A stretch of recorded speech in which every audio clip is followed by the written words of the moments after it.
ব্যারাকপুরে সেখানে পঞ্চায়েত সদস্যের স্বামীর গুন্ডাগিরির অভিযোগ। এক স্থানীয় মহিলা তাকে বেধড়ক মারধর করা হয়েছে বলে অভিযোগ উঠছে। আক্রান্ত মহিলা হাসপাতালে ভর্তি এবং অভিযুক্ত সে ফেরার। চাকরি দেওয়ার টোপ দিয়ে টাকা নেওয়ার অভিযোগ এবং টাকা ফেরত চাইতে গেলে মারধর করা হয় ওই মহিলাকে। ব্যারাকপুরে পঞ্চায়েত সদস্যের স্বামীর গুন্ডাগিরির এই অভিযোগ সামনে আসছে। বরুণ সেনগুপ্ত সরাসরি রয়েছেন, প্রতিনিধি বিস্তারিত জানাবেন। বরুণ, ঠিক কি জানা যাচ্ছে, কি ঘটেছে, কি অভিযোগ উঠছে?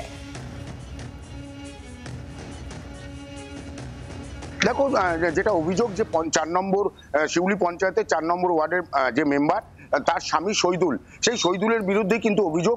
এর আগেও কিন্তু একাধিক অভিযোগ ছিল এই শহীদুলের বিরুদ্ধে। যদিও এখন যে অভিযোগ উঠছে, একেবারেই তিনি চাকরি দেওয়া একটি স্থানীয় কারখানায় চাকরি দেওয়ার নাম করে তার থেকে 5,000 টাকা নিয়েছিলেন এবং তিনি যখন চাকরি দিচ্ছিলেন না সেই সময় সেই বৃদ্ধা গিয়ে বারবার করে কিন্তু সেই চাকরির জন্য বলতে থাকেন, তার ছেলের চাকরির জন্য বলতে থাকেন। তখনই কিন্তু তাকে ব্যাপকভাবে মারধর করা হয়, এমনটাই কিন্তু তার পরিবারের তরফ থেকে অভিযোগ করছে। সেই বৃদ্ধা এখন কিন্তু বিএন বোস হসপিটালে আইসিইউতে ভর্তি হয়ে রয়েছে। ব্যাপকভাবে তাকে মারধর করা হয় এবং তাকে হুমকি দেখানো হয়, যদি এই কথা বাইরে বলা হয় তাকে আরো মারধর করা হবে, তার পরিবারকে মারধর করা হবে। শুধুমাত্র এখানে শহীদুল যে একা অভিযোগকারী সেটা নয়, এখানে অভিযোগকারী হিসাবে কিন্তু তার পরিবার, অর্থাৎ শহীদুলের ভাই, শহীদুলের বাবা, প্রত্যেকের নামে কিন্তু উঠে আসছে। যদিও এখনো পর্যন্ত মোহনপুর থানার পুলিশ একজনকে আটক করেছে, আর বাকিদের খোঁজে কিন্তু তল্লাশি চালাচ্ছে, এমনটা কিন্তু পঞ্চায়েত সদস্যের স্বামীর বিরুদ্ধে এই অভিযোগ উঠছে। প্রথমত পঞ্চায়েত সদস্যের কি বক্তব্য এবং পঞ্চায়েত প্রধান, স্থানীয় প্রশাসন, তাদেরই বা কি বক্তব্য এই ঘটনার পর, এই অভিযোগের পর? দেখো, পঞ্চায়েত প্রধান তিনি কিন্তু জানাচ্ছেন আইনের পথে চলবে এবং আইন যেভাবে যা বলবে সেইভাবেই চলবে। তারা কিন্তু ব্যাপারটা খতিয়ে দেখছেন, জেলা নেতৃত্বকেও তারা জানিয়েছেন, এমনটাই কিন্তু পঞ্চায়েত প্রধানের তরফ থেকে দাবি করা হচ্ছে। অপরদিকে কিন্তু যেটা বারবার করে উঠে আসছে, একজন পঞ্চায়েত প্রধান, পঞ্চায়েতের মেম্বার 4 নম্বর ওয়ার্ডের, তার স্বামী এই ধরনের দাদাগিরি।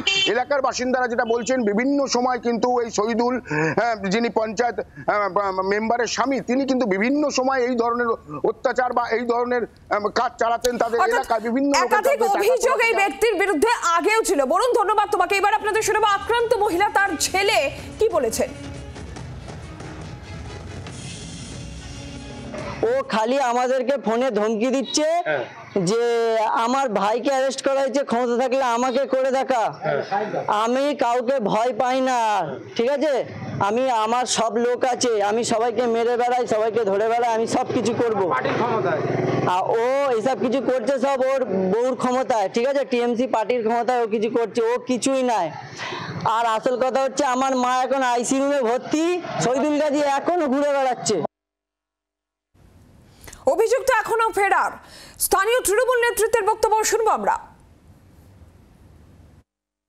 যদি কোনো মহিলা গায়ে হাত দেয়, এটা ভারী অন্যায় কাজ হয়েছে এবং তার আইনত ব্যবস্থা যেন সব গভর্নমেন্ট নেবে এবং আমার পার্টি সিদ্ধান্ত করবে যেটা করায়। আমাদের দল থেকে তো এই ধরনের কোনো কাউকে বার্তা দেবে না, কোনো মহিলাকে হাত দেওয়া উচিত নয়। এটা শুনে আমার খুব খারাপ লেগেছে, যেহেতু আমারই ওয়ার্ডের এক মহিলাকে গায়ে হাত দিয়েছে। এতে আমি খুব দুঃখিত যে ওরা এই বাজে কাজটা করেছে। আপনি ওর শাস্তি চান? দেখুন, এখন ও যদি অন্যায় করে থাকে নিশ্চয়ই শাস্তি হবে ওর। বাংলার আওয়াজ, বাঙালির আবেগ, জি 24 ঘন্টা।